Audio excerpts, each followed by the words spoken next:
Welcome to पीके का pin company. आप सबके लिए गुड न्यूज़ है।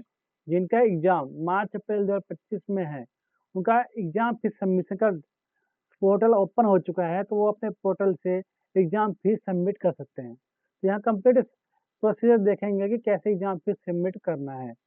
और आप सबको पता है कि बिना एग्जाम फीस सबमिट करे आप एग्जाम में अपेयर नहीं हो पाएंगे, एग्जाम में बैठ नहीं सकते। आपको एग्जाम फीस सबमिट करना जरूरी है, क्योंकि एग्जाम फीस के बिना आप एग्जाम में नहीं बैठ पाओगे।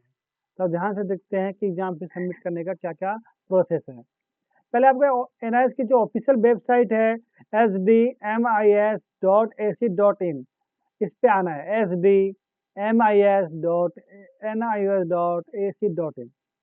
दोबारा से सुन लीजिए sdmis.nios.ac.in, यहाँ ऊपर दिख रहा है, इस वेबसाइट पे आना है। जब एनआईएस की ऑफिशियल वेबसाइट पे आते हैं तो थर्ड पोर्ट जो टैब है एग्जामिनेशन, एग्जामिनेशन पे आना है। पहले दिख जाएगा पे एग्जाम फीस अप्रैल मई 2025, तो इस पे क्लिक करना है। पे एग्जामिनेशन फीस मई मार्च अप्रैल 2025, तो इसको ध्यान से देना है, बहुत सारे पॉइंट से इसको समझना है। और एक एक पॉइंट समझते हैं कि क्या क्या एग्जाम फीस पे करते समय क्या क्या ध्यान हमें रखना है। पहली बात, जिन्होंने एडमिशन लिया है अप्रैल अप्रैल 2024 के बाद, जिन्होंने जो एडमिशन लिया 15 मार्च 2024 के बाद एडमिशन लिया है, जिनका एग्जाम होगा मार्च 2025 में, ये एग्जाम फीस वही पे करना है जो पहली बार एग्जाम में बैठने जा रहे हैं। अप्रैल में 2025 या मार्च में 2025 जो भी सेशन है, इस सेशन में, इस सेशन है स्ट्रीम 1 ब्लॉक 1, स्ट्रीम 1 ब्लॉक 1 पहला। दूसरा, exam fees must be paid bye learner, learner को एग्जाम फीस पे करना जरूरी है, बिना एग्जाम फीस पे करे आप उसमें बैठ नहीं पाओगे। और जिन्होंने कि एग्जाम में फेल हो गए हो या इम्प्रूवमेंट करना चाहे, जो कि इससे पहले फेल है या इम्प्रूवमेंट करना चाहिए, वो भी एग्जाम फीस पे कर सकते हैं।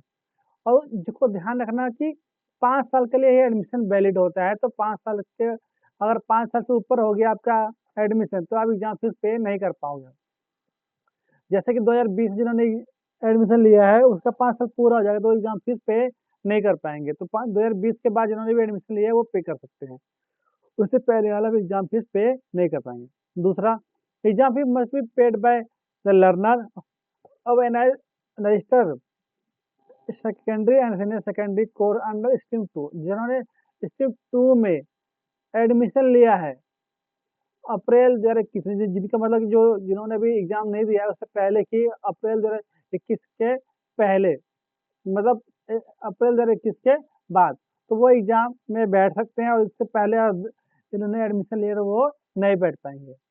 दूसरा, जिनका एग्जाम 12th क्लास के लिए, उनके बहुत ही इंपॉर्टेंट है, बहुत ध्यान रखना है, ये बार बार स्टूडेंट गलती करते हैं जो एग्जाम 12th में दे रहे हैं।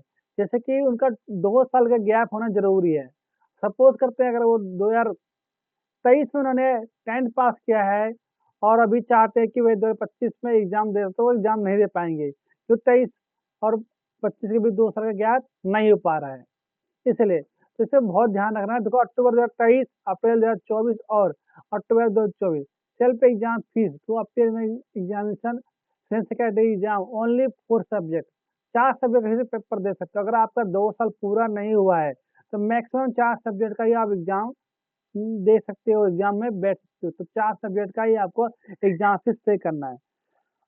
अगर आप 4 सब्जेक्ट से ज्यादा का एग्जाम फीस पे कर देते हो तो एग्जाम फीस भी आपका बेकार जाएगा और आपको एग्जाम में बैठना नहीं दिया जाएगा। तो मैक्सिमम 4 सब्जेक्ट का पेपर देना है जिनके 2 साल पूरे नहीं हुए। तो 10th और 12th में बीच में गैप होना चाहिए 2 साल का, 10th और 12th के बीच में गैप होना चाहिए 2 साल का। 2 साल गैप है तो ही आप पूरे सभी एग्जाम फीस पे करो, वरना नहीं करना, ये चीज ध्यान रखना। और एक चीज देखना, इनमें group A B C D बटे हुए हैं, तो ध्यान रखना जिस ग्रुप का एग्जाम सेम डे होता है, जिन ग्रुप का एग्जाम सेम डे होता है और आपने उस एक ही ग्रुप में से 2 सब्जेक्ट लिए हुए हैं और दोनों का एग्जाम फीस पे कर दे रहे हो, तो दोनों में से कोई एक में एग्जाम दे पाओगे, क्योंकि दोनों का एग्जाम सेम डे हो रहा है, तो आप दोनों अपेयर नहीं कर सकते। तो इसका बहुत ध्यान रखना है कि जो अगर एक ही ग्रुप में है तो आपको एक ही सब्जेक्ट का एग्जाम फीस पे करना है, ताकि आपका एग्जाम फीस पेमेंट ना हो।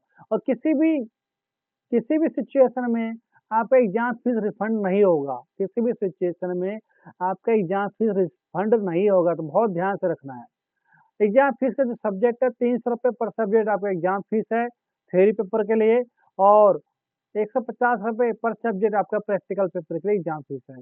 लेट फाइन अगर करते हैं तो 150 रुपये पर सब्जेक्ट लेट फाइन लगेगा, और अगर कंसिडरेशन फीस है वो 1600 रुपये एक बार में लगता है। तो अब देखते हैं, स्टूडेंट को 21 नवंबर से 20 दिसंबर तक एग्जाम फीस पे करना है। 21 नवंबर से 20 दिसंबर तक एग्जाम फीस पे करना है, जिसमें आपको लेट फाइन नहीं लगेगा, और उसके बाद पे करते तो आपको लेट फाइन लगेगा। दूसरा, जो भी स्टूडेंट जिन्होंने पहले एग्जाम दिया था फेल हो जाते हैं तो उन सब के लिए है, वो पे कर सकते हैं, या जिन्होंने अभी एडमिशन लिया, फ्रेश एडमिशन लिया है, वो एग्जाम फीस पे कर सकते हैं। 21 नवंबर से 20 दिसंबर, 21 नवंबर से 20 दिसंबर तक कोई लेट फाइन नहीं है। उसके बाद अगर आप एग्जाम फीस पे करते हो 21 दिसंबर से लेकर 31 दिसंबर तक, 21 दिसंबर से लेकर 31 दिसंबर तक आपको लेट फाइन देना पड़ेगा। लेट फाइन कितना होगा? 150 रुपये पर सब्जेक्ट का, 150 रुपये पर सब्जेक्ट लेट फाइन होगा, तो ये ध्यान रखना। उसके बाद 31 दिसंबर से 1 जनवरी से 2 जनवरी, अगर आप 1 जनवरी से 10 जनवरी तक एग्जाम फीस पे करते हो तो 1600 रुपये लेट फाइन लगेगा। और आप एक सब्जेक्ट का भी पे करोगे तो 1600 रुपये, 2 सब्जेक्ट का भी पे करोगे तो 1600 रुपये, जितने सब्जेक्ट का एग्जाम फीस पे करोगे 1600 रुपये आपका लेट फाइन लगेगा।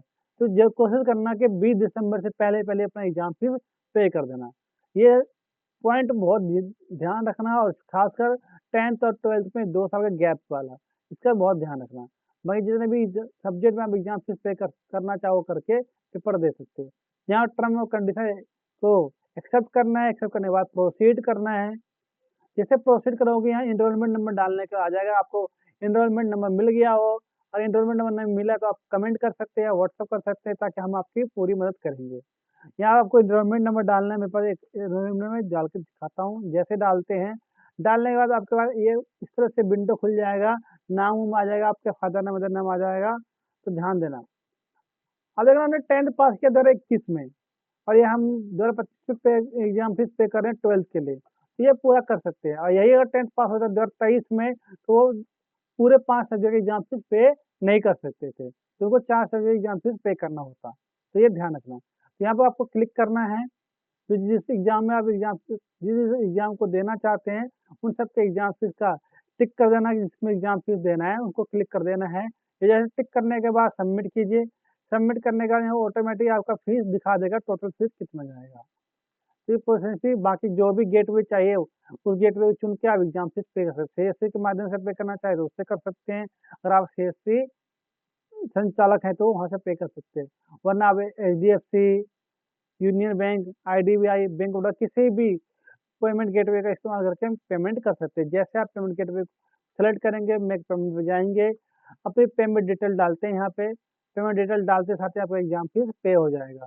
तो इस तरह से पूरा एग्जाम फीस पे करना, और एग्जाम फीस आप 20 दिसंबर से पहले पहले पे कर दे, ताकि आपका लेट फाइन ना लगे। बिना एग्जाम फीस पे करे आप एग्जाम में बैठ नहीं सकते। और बहुत एक इम्पोर्टेंट है, एग्जाम फीस पे करने से पहले ही आप टीएमए सबमिट जरूर कर देंगे, और टीएमए भी बहुत इंपॉर्टेंट होता है, 20 मार्क्स लगते हैं, फाइनल मार्क्सिट में आपको 20 मार्क्स जुड़ेंगे।